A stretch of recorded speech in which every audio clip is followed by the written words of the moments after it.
আমরা চাঁদাবাজদের তালিকা প্রস্তুত করে সেই হিসাবে তাদেরকে আইনের আওতায় নিয়ে আসার ব্যবস্থা করব খুব শিগগির।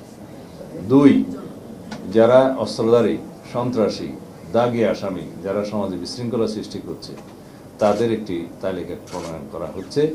সেটা নির্মোহভাবে তালিকা প্রণয়ন করা হচ্ছে এবং আনবায়াস তালিকা প্রণয়ন করা হচ্ছে। সেটা আমরা স্ক্রুটিনি করে তাদেরকে আইনের আওতায় নিয়ে আসার ব্যবস্থা করব খুব শিগগির।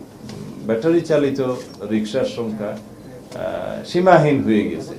ভিআইপি রুট সহ মেইন রুট যেখানে আছে, যেখানে নন মোটরাইজ ভেহিকেল চলার কথা না, সেই জায়গায় অসংখ্য এই ব্যাটারি চালিত গাড়ি চলে এসেছে। এটা কিভাবে নিয়ন্ত্রণ করা যায়, এবং আজকে আমরা বলেছি পরীক্ষামূলকভাবে উত্তরা থেকে, যেটা এয়ারপোর্ট রুট থেকে শুরু করে এই ভিআইপি রুট হয়ে সচিবালয় হয়ে এই রুটটা, যেটাকে আমরা ভিআইপি রুট হিসাবে জানি, এইখানে প্রাথমিকভাবে আমরা এই চলাচলগুলো সীমিত করব, নিয়ন্ত্রণ করব ব্যাটারি চালিত গাড়ি। তারপর পরীক্ষামূলকভাবে আরেকটাতে যাবো, গ্রাজুয়ালি এইভাবে আমরা যানজট মুক্ত হওয়ার চেষ্টা করব।